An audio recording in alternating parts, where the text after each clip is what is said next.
Ya, selamat malam, masih siang, udah malam aja di sini ya. Ya ampun, siang-siang gini netizen asik, stay tune karena hari ini kita bakal bincang-bincang asik bersama narasumber yang pastinya berkompeten dalam bidangnya. Perkenalkan, saya Patricia Gau. Hari ini saya akan memandu bincang-bincang di Virtual Talk Siberkreasi Netizen Fair 2020 Virtual Event. Selamat bergabung semuanya, selamat datang. Ayo berkumpul. Yes. Selamat bergabung sekali lagi. Sama satu sesi ke depan kita akan mendengarkan sharing dengan pembicara yang kompeten ya. Di samping saya sini sudah ada Ibu cantik dari Burgreens. Saya perkenalkan, dia adalah Helga Angelina. Hai Patricia. Hai. Halo semua. Oke, dan selanjutnya ada Koko. Aduh, Koko tapi menggunakan masker. Kita nggak tahu nih mukanya seperti apa, tapi kalian bisa langsung ngecek ke Instagramnya dia ya. Langsung aja, ini adalah Asoka Remaja. Hai, halo semuanya. Oke, dan selanjutnya ibu-ibu manjanan cantik berbalut dengan pink dan juga lilac ya kan, pastel-pastel zaman now. Ini dia Adelia Panjaitan dari Sister Nat XL Asiata. Halo, selamat sore. Oke, sebelum kita akan mulai dan ngobrol-ngobrol, hari ini kita akan membicarakan bahwa pandemi ini kan memaksa kita dan juga mengajarkan kita banyak hal, termasuk beradaptasi cepat dengan suasana kehidupan baru atau new normal. Di antaranya adalah mencoba hobi atau kegiatan baru, memulai sebuah gerakan, dan bahkan memulai bisnis baru. Jakarta jelas merupakan kota yang telah menjadi pusat tren baru sebelum dan semasa pandemi. Dengan mengajak para pelaku bisnis baru di era pandemik seperti pengusaha makanan dan pengusaha fashion, Siberkreasi akan membuka ruang diskusi antar pengusaha untuk berbagi tips dan cara melihat kesempatan bisnis serta memulai bisnis baru semasa pandemi. Siberkreasi ingin bersama-sama pemerintah mendukung prioritas negara untuk membangkitkan perekonomian yang sedang terpuruk. Diharapkan nih agar diskusi ini dapat menguji masyarakat memulai bisnis baru serta meningkatkan recovery perekonomian Indonesia. Untuk itu Siberkreasi ini dalam 2020 ini adalah event keempatnya mereka. Tepuk tangannya dulu dong buat Siberkreasi. Dan pastinya di event-event ini ya mereka juga mengundang para narasumber yang berkompeten di bidangnya. Langsung aja kita akan mulai ngobrol-ngobrolnya ya. Jadi buat teman-teman yang lagi menonton, jangan lupa dicatat juga karena ini adalah salah satu buat kalian belajar juga. Misalnya nih kayak film-film startup, tahu dong saya kan zaman-zaman now tuh lagi heboh banget deh film-film Korea itu startup kan, which is I know startup itu sama dengan kalau Indonesia-nya UMKM say. Ya gak sih? Versi kecilnya gitu loh. Iya, tapi tetap kan namanya kalau UMKM itu kan kita harus tahu at least sistem basicnya itu juga harus benar. Dan untuk itu senang sekali kita sudah hadir teman-teman di sini yang berkompeten akan sharing untuk Anda. Oke, tapi sebelumnya kita akan mulai dari Helga Angelina dari Burgreens. Halo. Oke, sedikit tentang Burgreens. Ini adalah healthy plant-based eatery, one of the pioneer plant-based restaurant. Oke. Hel, mau nanya dong bagaimana sih Burgreens melakukan pivot untuk dapat bertahan di masa pandemik ini? Ya, kemarin kita kan sebenarnya mulai terpukul sekali gitu kan, salesnya pas baru mulai tuh. Jadi pertengahan Maret gitu kan aku inget kita tuh tiba-tiba gitu kan di tengah Maret ada pengumuman ada first case corona gitu kan, sales kita tuh drop by 80%. Kacau banget, itu kayak momen-momen salah satu yang paling stressful lah ya dalam hidup entrepreneurship gue gitu kan. Gila, dan kita gak tahu kapan selesainya kan, dropnya 80% tuh it's very big gitu. Jadi nah dari shock kayak gitu kira-kira 2 minggu lah kita langsung mikirin kan apa aja nih yang perlu kita lakukan. Karena kayaknya gak sebentar. Nah jadi sebenarnya yang kita lakukan adalah awal-awal idenya simple. Gimana caranya customer mudah untuk membeli produk kita, produk Burgreens gitu kan. Dan gimana caranya experience yang mereka bisa dapatkan di offline bisa mereka dapatkan melalui online channel juga. Nah jadi beberapa hal yang waktu itu aku lakukan, adalah aku langsung rapi-rapi delivery platform tempat kita menjual produk kita gitu ya. Jadi yang tadinya aku tuh selalu gak terlalu mikirin itu karena kan mostly bisnisku tadinya sales dine in gitu kan. Jadi itu aku perhatiin product pictures-nya memastikan semuanya updated. Terus mereka ada kompleks menu, jadi kan kalau di Burgerins tuh banyak orang bisa customize order mereka. Nah jadi yang kita lakukan di delivery platform ini, kita bikin supaya orang juga bisa customize. Jadi misalnya mie-nya mau pakai mie gluten free atau rotinya mau ganti roti gluten free atau mau less sugar segala macam, kita bikin semudah itu untuk orang saat memilih dan mencari menu kita tuh mereka mendapatkan experience yang sama lah saat mereka di restoran bisa nanya-nanya ke waiter kita dan bisa customize their order gitu. That was one of the things that we did. Terus kan kita juga ngelihat ya bahwa di masa seperti ini orang-orang jadi lebih price sensitive lah. Ya kan, jadi lebih price sensitive. Yang tadinya mungkin spending banyak gitu di makanan, kita lihat basketnya turun. So, aku selama 7 tahun running restoran, aku gak pernah ngasih diskon sebenarnya. Baru kemarin. Jadi only on pandemic ya. Iya, jadi baru kemarin kita ikutan program-program ngasih diskon gitu. Karena kita tahu kayaknya memang rata-rata ya aku pun juga ngerasa, aku pun agak ngerem spending gitu kan at that time gitu. Terutama yang pas masa-masa awal lah ya. Of course. Gitu, jadi kita ikutan itu. Dan yang berikutnya sih sebenarnya kita ngerasa perlu ada gebrakan yang signifikan karena kan waktu itu aku kan timnya tuh udah ada kayak 120 orang at that time. Di Central Kitchen aku ada 30 orang yang kerja buat produksi dan warehouse. Saat salesnya drop segitu banyak, salah satu kepusingan terbesarku adalah gimana cara gue ada cash flow masuk supaya gue bisa keep kayak all these jobs gitu kan. Yes. Dan kita juga waktu itu lumayan percaya diri bahwa optimis lah ya bahwa ini kayaknya berapa bulan deh, ini cuma beberapa bulan jadi kalau bisa kita tahan deh gitu sebisa mungkin kita gak ada layoff. Nah terus kita langsung mikir dari production capacity kita yang tadinya full udah drop jadi tinggal 20%, apa yang bisa kita kerjain di Central Kitchen dan bisa kita jual. Nah waktu itu muncullah ide frozen food Green Butcher. Yes, jadi happening banget tuh semasa pandemi kan. Iya, jadi waktu itu sebenarnya idenya aku mau luncurin brand itu tuh tahun depan gitu kan. Jadi waktu itu super gak siap, sebenarnya kita memang udah punya produknya tapi belum ada brand barunya, belum ada packagingnya.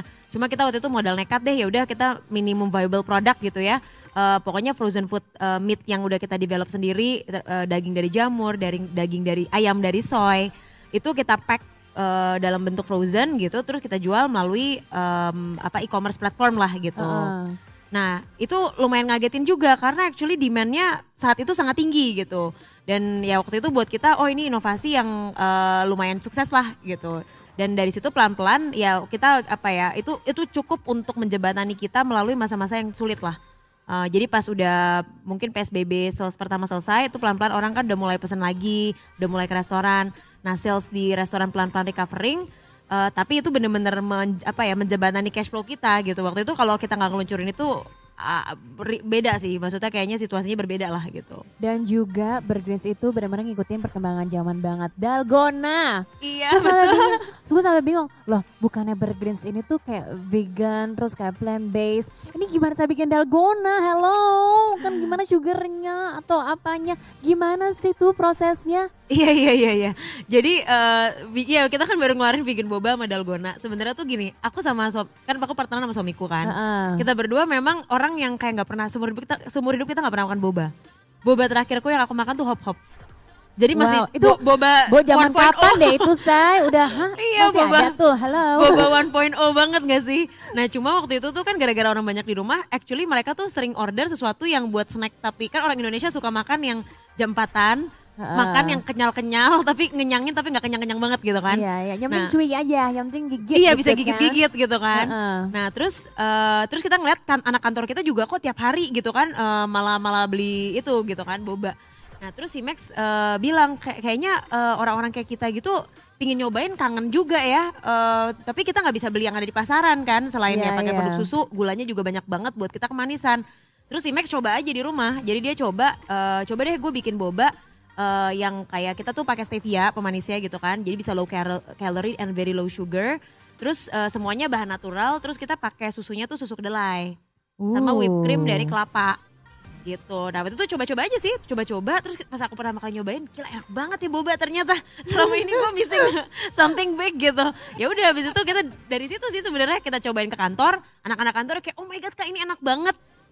ya udah kita coba launch gitu loh ke apa namanya ke semua customer gitu kan, dan kita juga kaget gitu ternyata wah gila greetingsnya hangat sekali gitu, orang-orang pada suka dan lumayan at some point lumayan ada di Instagram banyak orang gitu. Gitu. Jadi itu tuh banget. coba-coba sih sebenarnya. Padahal coba-coba tapi menjadi berkat, itu luar biasa sekali. Apalagi ini tuh enak banget ya, Helga dan juga suaminya. Jadi kayaknya yang satu bisa bikin produk, yang satu jualannya.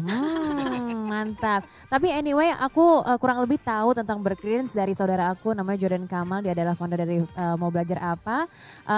Aku mengetahui bahwa Bergreens ini adalah seorang suami istri dan ini juga terinspirasi dari masalah pribadi juga ya kan, karena ternyata suaminya itu kan nggak bisa gluten free ya, nggak bisa makan gluten gitu-gitu kan. Aku. Oh dari aku tuh dulu banyak alergi dan kayak ada beberapa kronik isu kesehatan kronis yang kambuhan lah.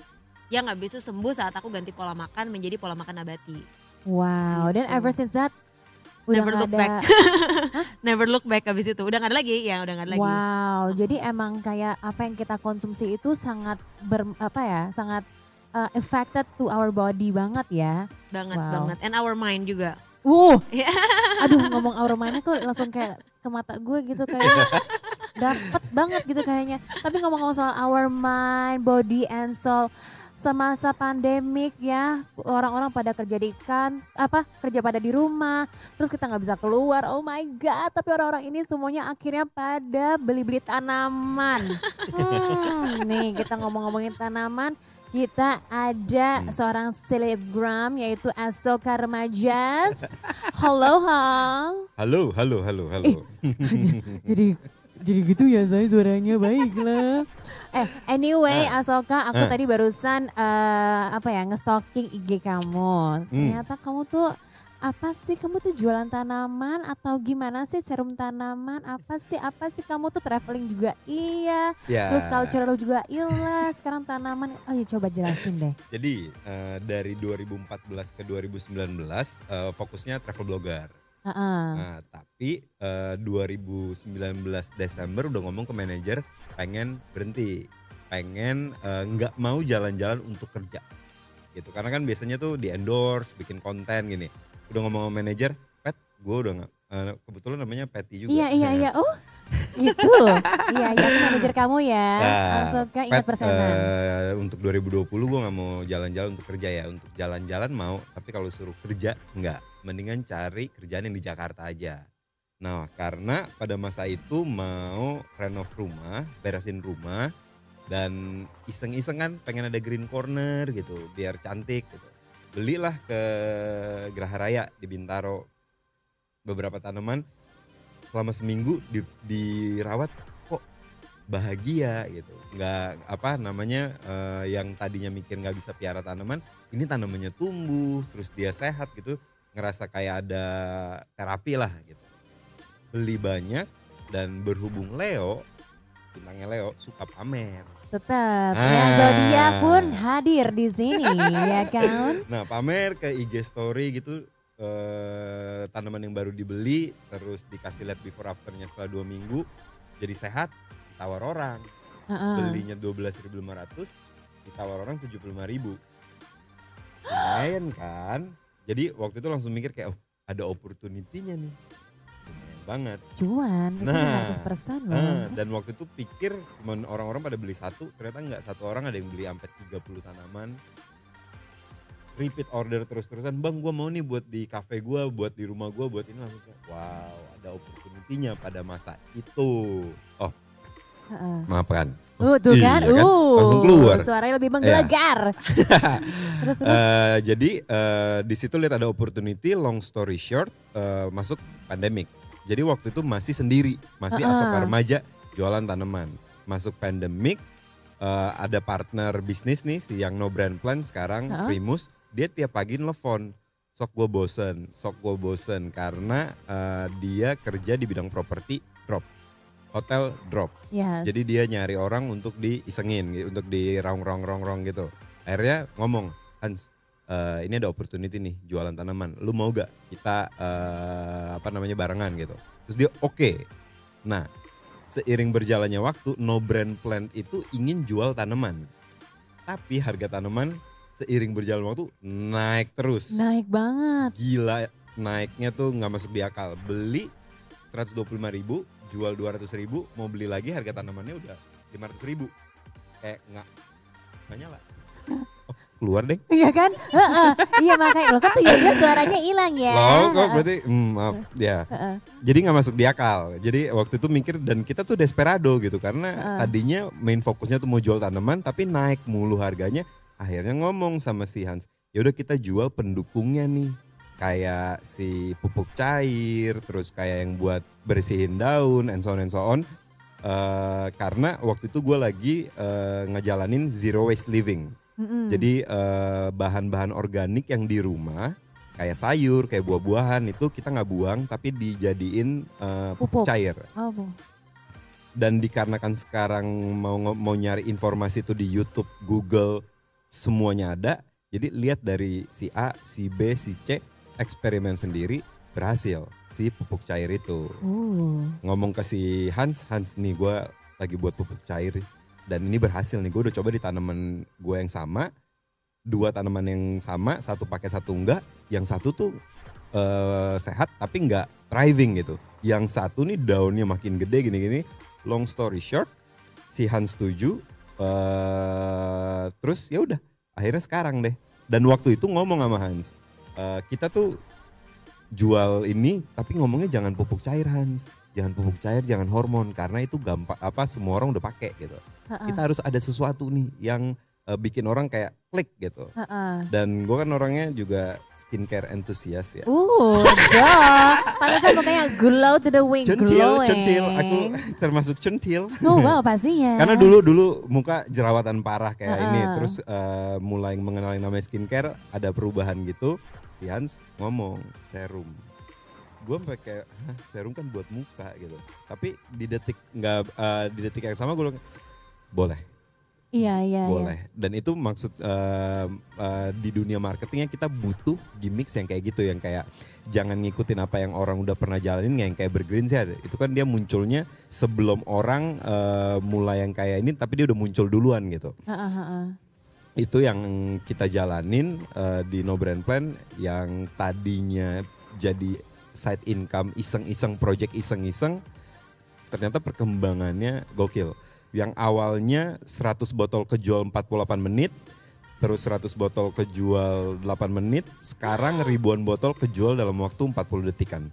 Wow. Ya, jadi Cuan live. Aku juga mau ya, Say. Ya. Tapi emang bener sih, kayak aku pribadi pun selama semenjak pandemik, karena kan juga akhirnya tinggal di rumah kan. Betul. Dan aku juga baru pindah ke rumah, terus kayak iya gue pengen deh kayak banyak tanaman-tanaman. Padahal tuh gue orangnya juga bukan orang-orang telaten lah ya. Tapi kayak lucu kali ya kalau banyak tanaman. Belilah, tapi emang bener aku kaget. Loh kok yang ini mahal-mahal banget ya. Dan kebetulan tuh aku punya teman Andi, dia tuh emang entusias banget sama tanaman. Terus aku sama dia tuh sampai ngeliat-ngeliat juga tuh di Bintaro, sampai ke Bogor kita. Sampai ke Bogor dan sampai ke dalam gitu. Dia bilang, Pet nih kalau misalnya ini tuh satuannya bisa 2 juta, 5 juta. Hah? Tanaman sama yang itu saya kecil begitu? Iya, gue jadi kayak amazed banget. Dulu lihat tanaman segede jempol, harga 12 juta. Gue sama Hans kayak, yang beli orang gila cuy. Iya. Yang beli orang gila ini. Gila itu. Gue sih gak mungkin beli sekarang. Dibeli lo sama lo? Iya, dibeli Kalau suka beli. Wow, karena itu sebenarnya tanpa kalian sadari itu adalah sebuah investasi untuk sekarang. Satu investasi yang, tapi kalau misalnya nanya gue lebih ke terapi sih. Oh iya. Lebih terapi. Jadi beli tanaman yang gue beli tuh nggak semuanya mahal. Ada yang murah juga, tapi karena emang suka dan jadi ngerawatnya sepenuh hati, dan di saat mereka bertumbuh bikin kita bahagia. Iya, gitu. Iya banget. Terapi, lebih ke terapi.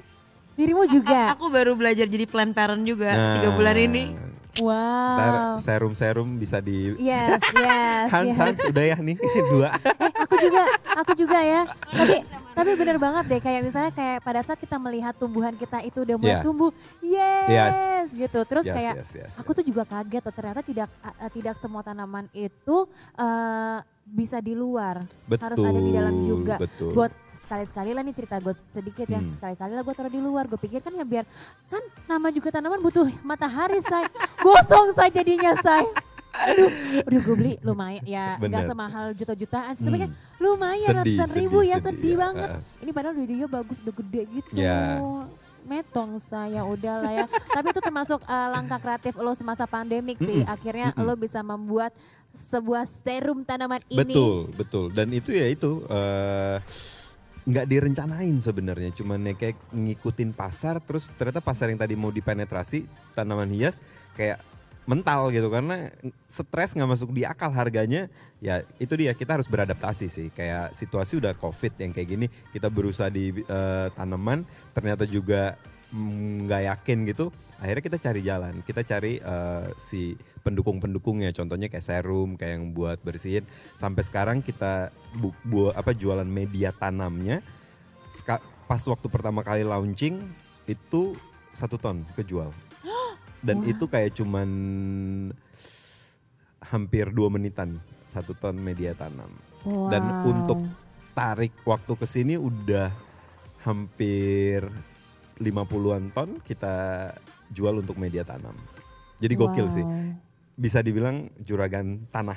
Tapi tanahnya media tanam, bukan tanah-tanah beneran. Iya. Gak apa-apa, tetap aja, gak apa-apa. Ya. Mungkin mulai dari situ nanti dari cuan langsung beli tanah, ya kan? Udah tanah. Oh Akhirnya iya lagi, dong. karena keinginan di account manager pengen stay aja karena pengen punya kerjaan yang ya di sini-sini aja. Benar-benar Tuhan kasih berkatnya untuk Anda. Betul. Luar biasa. Nah. Oke, sekarang kita lanjut kepada Ibunda Adelia Panjaitan dari Sisternet. Dia adalah komunitas dari CSR Program Powered by Excel Asiata. Iya, Halo Ibu. betul. Halo.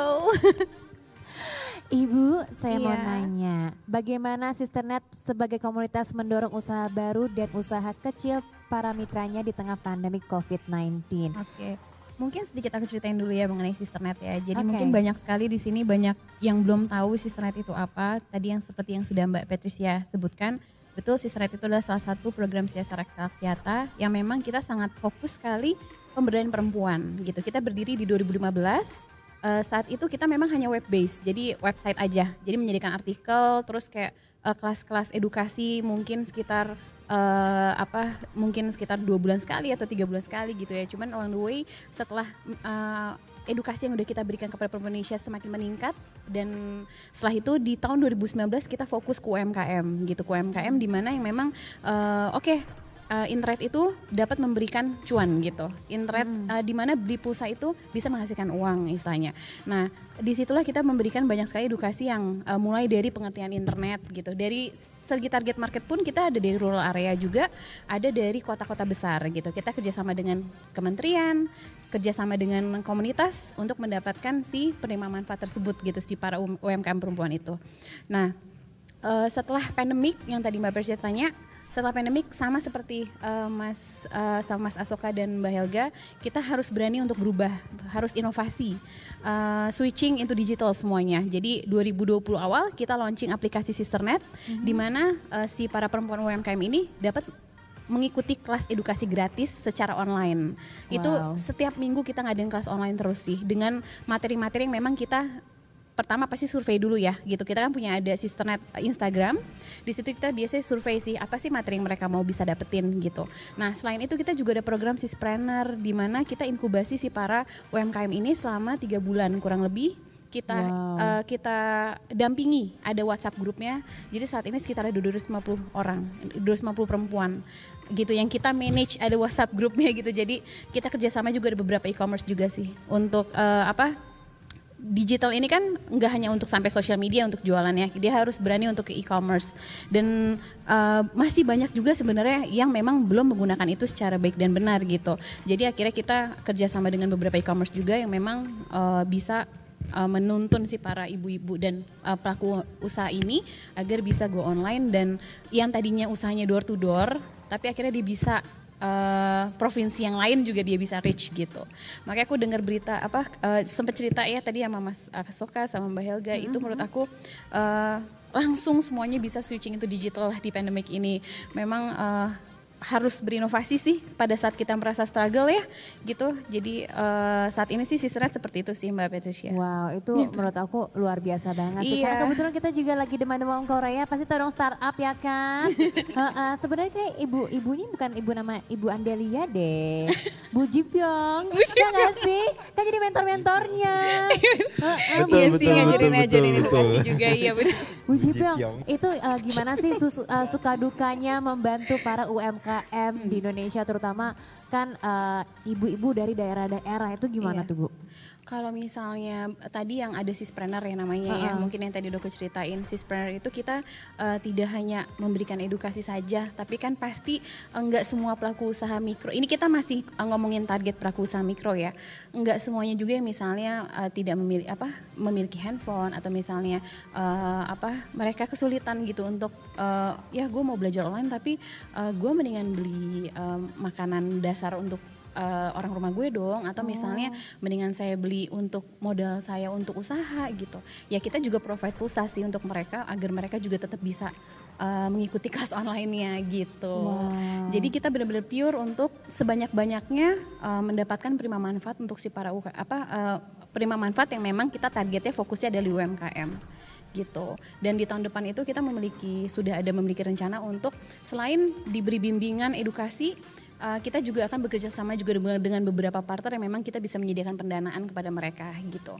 Jadi nggak melulu untuk kita berikan edukasi, itu tetap harus kita berikan edukasi secara dasar ya. Iya. Tapi kan kita juga harus tahu mereka ini tuh apalagi gitu, yang perlu dibantu gitu ya. Nah makanya karena kita memang memiliki Excelsiat ini kan kita kan data ya, jaringan data ya, makanya kita harus bekerja sama dengan partner yang memang dia juga kuat di segi pendanaan UMKM.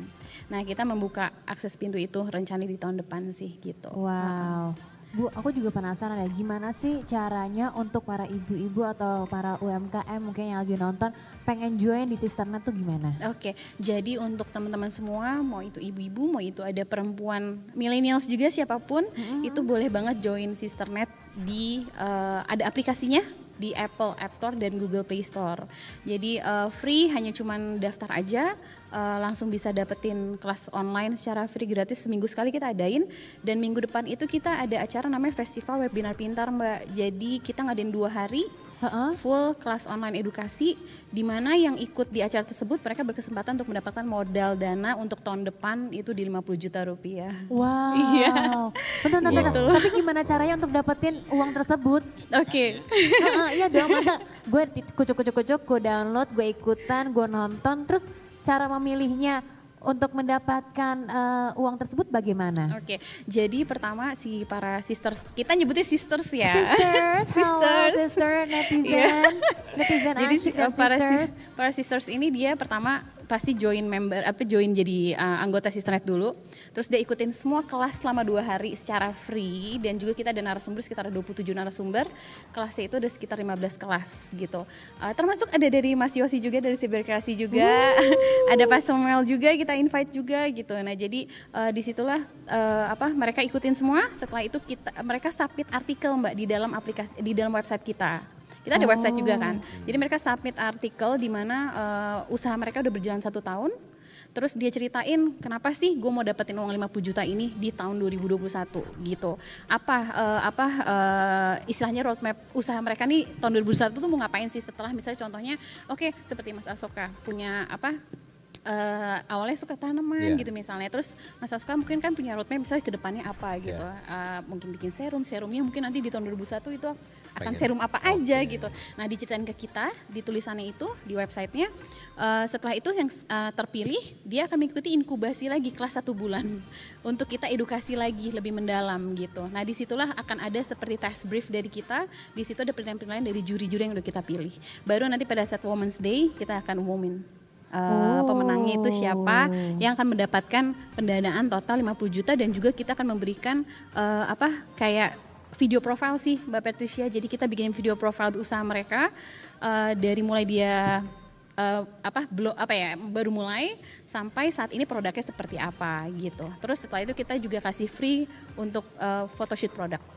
Wow, Gitu. Bener-bener kayak sandbox. Iya kan? Sandbox. Ya kan? Jadi excited sendiri, mohon maaf ya. Tapi Iya. mata kita sama dong. Iya. Ya kan, kayak Iya. sandbox gitu. Bener. Ini Karena gimana kita- nih? Apakah ke depan No Brand harus ada perempuan biar bisa join?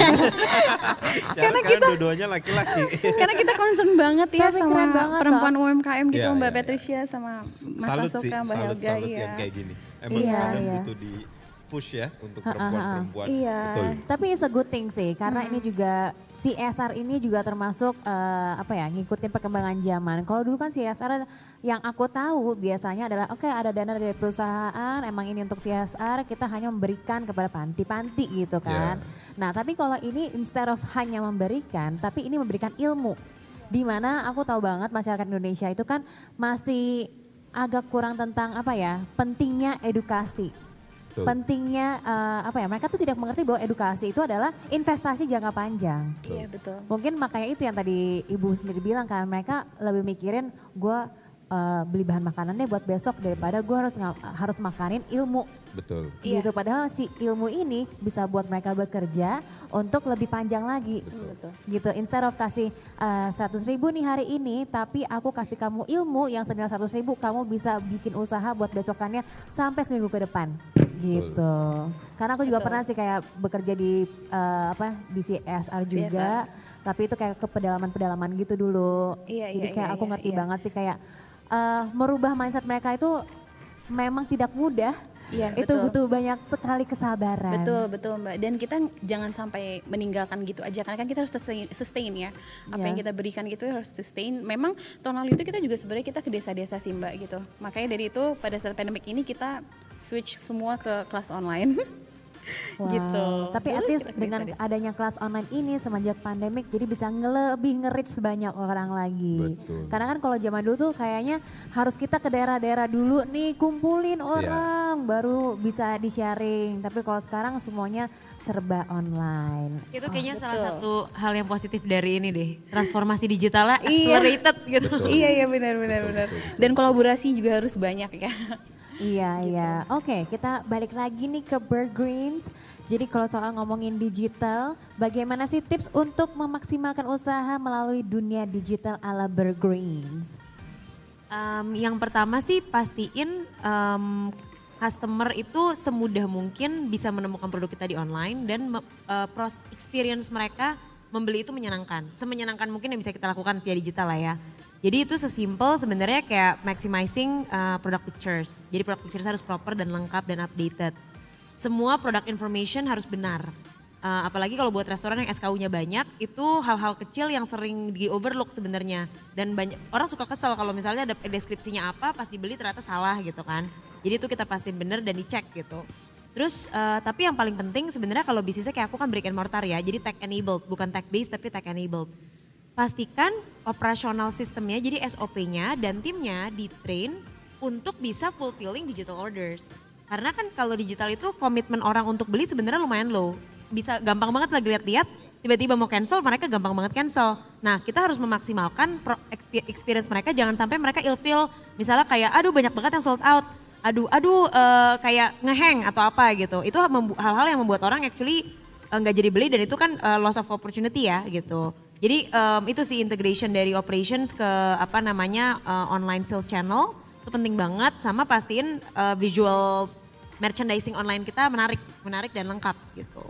Wow, tapi kayak dengerin kamu ngomong tuh aku jadi kayak picturing Burgreens sih, karena kayak aku pernah kesana beberapa kali dan menurut aku Burgreens itu salah satu restoran yang benar-benar ngikutin perkembangan zaman, maksudnya teknologi and everything. Dan memang aku juga menyadari, aku juga punya bisnis makanan, masih kecil banget, tapi itu dia sih mungkin kayak lebih masalah SDM-nya banget gak sih? Jadi kayak ini loh, kita mau mempermudah hidup kamu dengan sistem ini, dengan teknologi ini, tapi merekanya mungkin kayak menolak. Jadi kayak kayak lebih masalah SDM lah. Konsistensi memang bukan kekuatan orang Indonesia lah. Jadi harus di training, diingetin, udah dibikinin SOP, diingetin lagi. Gitu. Udah diingetin, dia gerah, dia keluar. Harus ulangin lagi, cari orang, ini sistemnya begini ya, udah oke, dia keluar lagi. Aduh, ini kayak permasalahan ibu-ibu bos ya, ya nggak sih? Iya, F&B sih memang dan semua yang padat karya ya, padat human resource. kayaknya masalahnya tuh kayak 50% the business, 50% SDM. Maksudnya managing the human resource ya. Iya, Gitu. iya. Ya Oh my art God. sih itu susah memang. Jadi gimana ya sama pandemik ini kan, jadi kan banyak nih yang work from home atau gimana nih kan ada 120, ada 30 di kitchen juga. Gimana kamu manage mereka? Jadi kalau buat yang operasional dan central kitchen, karena itu pekerjaan fisik udah pasti nggak bisa work from home kan. Yes. Nah yang kita lakukan untuk minimize resiko itu adalah dengan kita tuh bagi setiap outlet atau setiap central kitchen grup ada 2 shift. Yang dimana mereka masuknya gantian. Jadi misalnya shift A, shift B. Ntar Senin shift A, besoknya shift B dan lain-lain. Tujuannya apa? Kalau sampai ada satu yang amit-amit kena positif gitu ya, kita bisa liburin satu shift dan mereka belum pernah berinteraksi dengan shift yang lain. Oke. Itu salah satu yang kita lakukan. Terus kalau misalnya kita punya SOP yang super strict sih tentang penanggulangan, kalau kayak kita tuh udah bikin skenario lah. Misalnya ada anggota keluarga yang kena, terus udah gitu what happens to the member gitu kan yang kerja di Bergreens dan tim yang pernah bersentuhan dengan dia gitu. Nah itu kita udah bikin SOP-nya di awal actually, very dari awal banget itu. Jadi kayak kemarin sempat ada kasus gitu, misalnya ada bapaknya salah satu staff kita kena positif. Langsung kita bilang oke, lo 14 hari di rumah isolasi, terus udah gitu tes dulu dan ya alhamdulillah sih dia negatif ya, tapi begitu negatif langsung kita bilang ngekos gitu. Jadi kita udah ada human resource kita tuh gercep banget lah buat mendampingi kalau sampai tim kita ada yang berinteraksi dengan orang yang positif gitu. Gitu. Wow. Dan kita lumayan karena kita kan agak paranoid juga sih sebenarnya tim manajemennya gitu. Jadi kita tuh nyiapin kayak herbal remedy sama pil jamu gitu buat tiap hari dimakan sama anak-anak di outlet. Jadi kamu harus minum jamu. Iya. Biar hempas dari semua virus-virus itu. Iya. Tapi actually ada research menarik banget dari UI. Jadi itu ternyata sambiloto sama aku lupa satu lagi tuh kalau nggak salah karmanis deh. Itu udah ada efek very positif untuk mengurangi resiko terjangkitnya kalau virusnya masuk ke tubuh. Oke. Nah jadi itu kita pakai lah si kapsul sambiloto itu. Iya, kayak ever since that juga jamu kan lumayan naik gak sih? Yes. Kayak termasuk aku tiap hari minum jamu, Iya. shot jamu. Betul. Ha-ha. Nah kalau tim office yang memang bisa kerja dari rumah itu kita bikin intinya kita udah bilang sih sampai Februari tahun depan tuh work from home. Actually after that kita pun ngasih mereka kebebasan untuk work from home 2 hari seminggu. Karena menurut kita lebih produktif sebenarnya. Nah kalau sekarang mereka bebas mau kerja dari manapun, palingan cuma ketemu seminggu sekali doang di kantor. Gitu, dan itu pun ya kita strict lah ya, maksudnya ya lo harus pakai masker, terus udah gitu nggak boleh share makanan itu dan ada physical distancing di meeting room. Oh wow. Harus disiplin sih memang, soalnya kan kalau Iya. amit-amit lah kalau sampai ada satu yang kena itu ribet, pasti kan satu tim harus self isolation kan gitu. Jadi kalau bisa preventif. Well, for knowing your background, I know you gonna be so disciplined. Tapi kan buat anak-anak atau enggak yang kerja itu kan, kadang-kadang juga nggak bisa disiplin ya. Iya, jadi HR-nya jadi gimana- polisi. Gimana kamu menghadapi itu? Jadi kita tuh tim HR, terus ada tim quality control. Quality control tuh kan yang muter outlet kan, sama operational management. Jadi itu ada manager, ada asisten, sama ada trainer. Itu kita jadiin polisi SOP, ya kita bilangnya polisi SOP anti corona lah gitu. Wow. Nah jadi setiap mereka ke outlet, mereka memastikan SOP berjalan, kalau ada yang melanggar di SP. Gitu. Karena menurut kita itu membahayakan orang lain kalau sampai nggak dilanggar. Jadi sesimpel pakai face mask gitu kan. Kan kadang-kadang di kitchen panas gitu kan, orang-orang ya, aku paham sih memang nggak enak gitu loh pakai face mask, pakai masker gitu. Tapi ya itu salah satu poin yang strict. Terus pakai sarung tangan, harus ganti setiap ganti meja dan lain-lain. Itu jadi part of SOP yang kalau pokoknya itu pelanggaran terhadap itu SP gitu. Oke. Kalau di office pun sama, tapi di office mungkin nggak langsung SP sih, tapi memberikan pengertian bahwa lo tuh risking other people nih kalau lo nggak disiplin gitu. Oke, that's really good and I love it. Makanya kamu jadi CEO juga ya kan. Anyway, ini tambahan satu lagi yang aku bikin penasaran juga. Dari Bergreen sendiri tuh kedepannya tuh rencananya 2021 apalagi kan sebenarnya kan 2021 adalah frozen food kan. Apa nih kedepannya? Sebenarnya kita tuh memang mau mengembangkan si Green Butcher ini nih, si frozen food plant-based meat atau daging nabati. Jadi rencananya tuh tahun depan kita bakal launching menu-menu plant-based di beberapa restoran grup. Nanti Januari ada satu lah kolaborasi yang kita excited banget sama salah satu coffee shop chain yang sangat ikonik gitu ya. Jadi nanti bakal ada tuh plant-based sandwich line dan kita bakal actually kerjasama sama beberapa steakhouse. Jadi steakhouse yang pingin ngeluncurin steak nabati gitu. Jadi kita lagi proses development sama mereka sekarang R&D. Gitu. Wow, Itu sih wow, kayaknya wow. kedepannya fokusnya dan hopefully Green Butcher produk ini bakal available di supermarket Q2 tahun depan. Wow, bisnis plannya benar-benar terencanakan dengan baik dan benar ya. Amin, semoga tereksekusi dengan benar. Enggak, mohon maaf karena habis gara-gara terinspirasi habis nonton startup ya. Berarti kan udah punya produk tapi nggak ada bisnis plan, pusing juga ya. Kalau misalnya Asoka ada bisnis plan nggak sih Apa kamu? tuh? Kalau bisnis plan, no brand plan. Jadi bisnis plan dari no brand plan itu ya, kalau bisa dibilang kita tuh awal jalanin beda sama bisnis-bisnis yang pernah gue jalanin. Sebelumnya gue ngejalanin target market, ini demografik apa semua. Ini enggak, ini cuman iseng-iseng terus tiba-tiba ini kita lebih ke ngikutin pasar. Contohnya yang ngebuat no brand plan, kenapa sekarang bisa dibilang viral ya untuk serum tanaman gitu. Satu yang tadi nama orang-orang pada pakai pupuk cair hormon, kita menggunakan nama serum. Yang kedua adalah di saat kita desain botolnya sama cara penggunaannya, kita menyederhanakan langkah-langkah yang biasanya orang pemula yang piara tanaman yang nggak didapetin di pupuk cair atau di hormon yang lain. Biasanya di directionnya di pupuk cair yang dijual di luaran tuh mereka udah ngomongin hektar. Mereka ngomongin udah untuk tanaman palawija, padi, apa. Gue salah satunya. Gue lagi ya? Gue salah satunya. Nah, gue salah satunya yang merasa tidak terbantu dengan direction dari si pupuk cair ini. Yang ada membingungkan. Wah ini gimana nih? Kalau misalnya gue pakai kebanyakan apakah akan mati? Misalnya pakai ini, no brand plan itu simpelin hal-hal yang kayak gitu. Yang kayak 10 tetes serum, 1 liter air. Itu yang ngebuat kayak orang tuh gampang banget sih pakai kayak gini. Siapapun ibu-ibu atau masih yang muda gini-gini yang pemula mereka bisa gitu. Ibaratnya SOP-nya lah ya, dipermudah. Betul. Kalau misalnya kayak pupuk NPK, pakai pupuk NPK secukupnya. Secukupnya tuh berapa gitu. Iya, buat kita cukup belum tentu tanamannya cukup. Nah hal-hal Gimana yang... lu ngomongnya sama tanamannya juga gak bisa ngomong sama lu, ngasih tau gimana. Betul, jadi kalau misalnya tadi nanya bisnis plan, kita bisa dibilang nggak ada, kita ngikutin pasar maunya apa. Okay. Kita ngelihat apa yang mereka inginkan dan kita selalu mendengarkan apa yang customer mau. Contohnya yang tadi gue bilang, kita setiap restock serum 3.000 sampai 4.000 botol 40 detik habis. Itu komplain di Tokopedia, DM Instagram bisa langsung kayak ratusan ribuan masuk dan itu semuanya kita lihat. Wow. Ternyata permasalahannya apa? Daerah-daerah yang di ujung timur Indonesia mereka susah karena itu signal itu masih kekurangan itu. Kalau di Jakarta, Jawa gitu, Sulawesi, Sumatera gitu mereka gampang tinggal OVO bayar.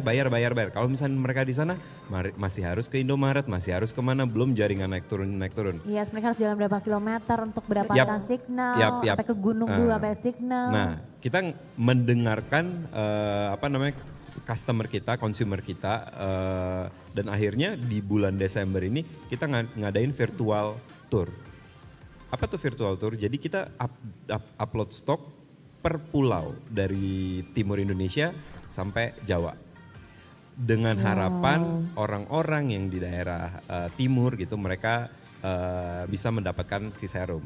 Yes, emang demand-nya tidak sebanyak di Jawa gitu. Kalau Jawa udah gokil deh gitu, kayak Jawa dan sekitarnya tuh Jabodetabek itu udah gila gitu. Jarinya udah dibilang jari Thanos. Itu yang ngebuat Jari Thanos.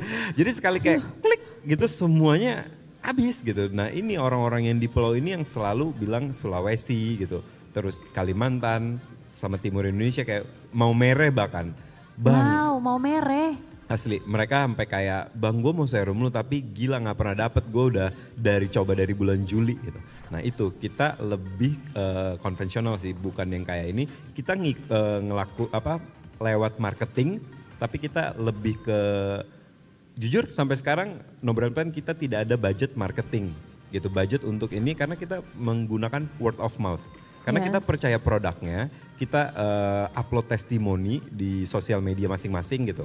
Dan kebetulan kan temen dunia maya banyak gitu dan mereka trust me gitu. Jadi dengan post testimoni aja itu udah ngebuat word of mouth. Bahkan beberapa minggu belakangan banyak orang yang bilang, "Bang, emak gua nggak punya Instagram, nggak punya Facebook, tapi serum lu tuh viral di grup WhatsApp-nya."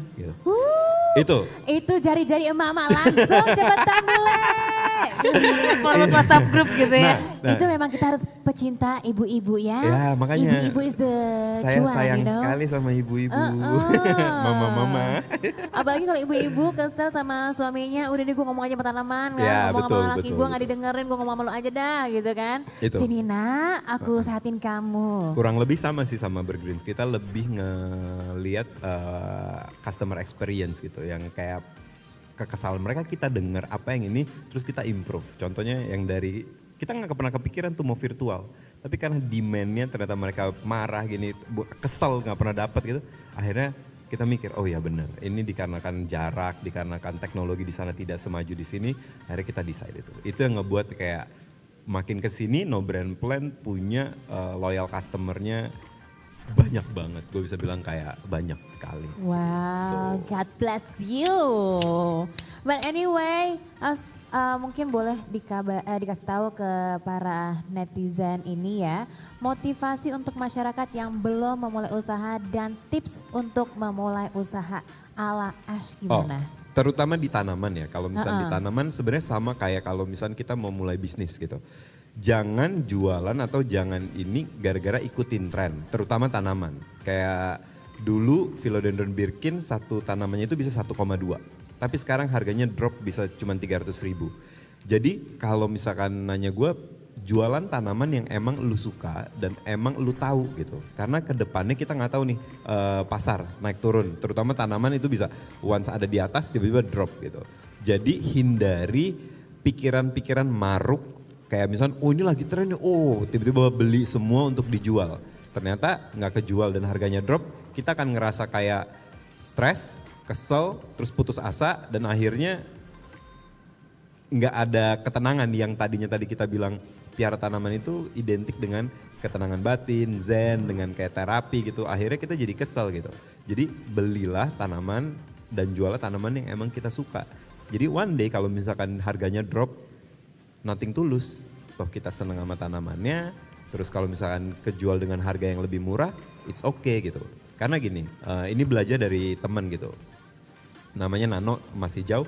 Dia waktu itu sharing, kita beli tanaman 1 juta. Terus tiba-tiba harganya 300.000. Nggak apa-apa, tanaman 1 juta itu kan dia akan tumbuh terus. Dan harganya turun 300.000, ya kita jual aja 300.000, ntar tumbuh lagi, kita jual 300.000, itu kan ke depannya akan membalikan modal yang kita keluarkan untuk tanaman itu. Jadi sebenarnya jualan tanaman itu bisa gue bilang win-win solution buat gue. Nggak ada kata rugi deh selama kita suka sama tanamannya. Selama suka sama tanaman dan juga mengerti bagaimana merawatnya dan menumbuhkannya. Betul. Karena kalau misalnya kita cuma suka tapi kita nggak bisa membuahkan itu, juga kalau orang yang memikirkan untuk membuat bisnis tanaman jadi nggak BEP say, boncos jadinya. Jadi Betul. emang harus tahu dulu produk yang kita akan launching, yang akan kita jual, apa kelebihan dan kekurangannya, bagaimana kita untuk memaintainnya. Jadi emang secara keseluruhan itu harus benar-benar dipikirkan dengan matang-matang karena lu nggak mau dong cuma sekali doang dibeli. Kalau repeat order kan lebih happy ya. Lebih cuan. Lebih cuan, betul sekali.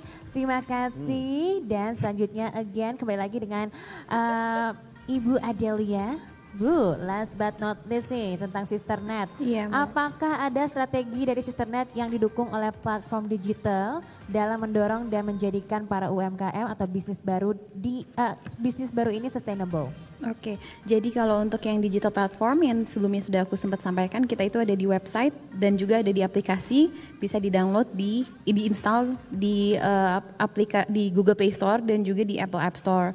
Terus juga kita di tahun depan itu tahun ini kan kita sudah launching aplikasi dan ada semua beragam kelas online. Nanti itu kelas online-nya ada di dalam aplikasinya Sisternet. Itu per tahun depan. Nanti kita akan ada launchingnya juga gitu. Selain yang tadi sudah saya sampaikan pendanaan itu dengan kerjasama dengan beberapa banking partners ya. Selain itu juga kan ada kelas online-nya di dalam aplikasi, jadi tidak lewat Zoom lagi, tapi ada di dalam aplikasi gitu. Jadi semua in one hand, mereka bisa mendapatkan edukasi secara free tanpa harus keluar dari aplikasi Sisternet lagi sih, gitu. Jadi terus berupaya untuk mengedukasi para perempuan Indonesia ini agar tetap terus menggunakan internet dengan baik dan benar. Gitu. Oke, menggunakan internet dengan baik dan benar. Salah satunya follow-lah orang-orang yang bisa memberikan inspirasi dan juga edukasi and knowledge and everything. Walaupun dengan cara yang berbeda-beda, tapi tolong diambil semuanya dengan positif. Ya nggak sih? Iya dong, karena kayak gimana sih kita mendefinisikan seorang selebgram kah atau enggak siapapun yang ada di Instagram itu, kita sekarang kan selalu bilang kan follow lah orang-orang yang memberikan kamu edukasi, inspirasi dan lain-lain. Tapi kan itu kan kembali lagi kepada orang-orang yang memakai internet tersebut. Balik lagi, betul. Mungkin yang bagi mereka si A ini bagus tapi bagi kita tidak gitu. Jadi mungkin lebih kepada setiap orang itu pada dasarnya baik. Jadi apapun yang mereka lakukan tolong diambil positifnya aja. Harus bijak banget ya Mbak Patricia. Harus bijak harus dalam bijak. menggunakan internet maksud aku. Iya gitu, benar-benar. Jadi harus bijak banget untuk menggunakan internet. Salah satunya ikutin terus Sisternet ini. Kalau enggak mungkin kalau misalnya teman-teman yang menonton ini tahu bahwa mungkin salah satu temennya atau enggak tetangganya, wah ini tuh pada produknya bagus banget tapi sayangnya mereka tidak mengerti nih bagaimana business plan-nya atau enggak bagaimana mengembangi usahanya mereka. Nah ini tuh sekarang udah ada Sisternet yang akan membantu kalian untuk lebih maju lagi nih usahanya. Alright, thank you banget dari Sisternet, dari As dan juga dari Bergreens. Aku Patricia Gao senang sekali bisa ngobrol-ngobrol bincang-bincang dengan kalian bertiga, sangat menginspirasi. And memang menjalankan sebuah usaha itu tidak mudah, terutama di masa pandemik. Begitu banyak bisnis-bisnis di masa pandemik ini tutup dan juga ada yang buka dan malah sangat berkembang.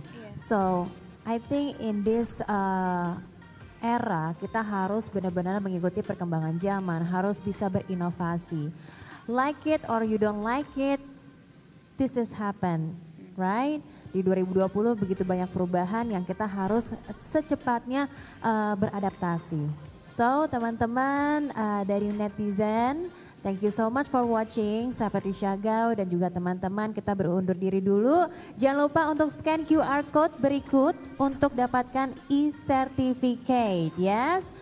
Dan jangan kemana-mana karena kita masih ada beberapa talk show lagi yang pastinya menginspirasikan kalian. Alright, sahabat Patricia Gao dan juga Helga Angelina dan juga Asoka Remaja dan juga Ibu Adelia, kita undur diri and sampai jumpa.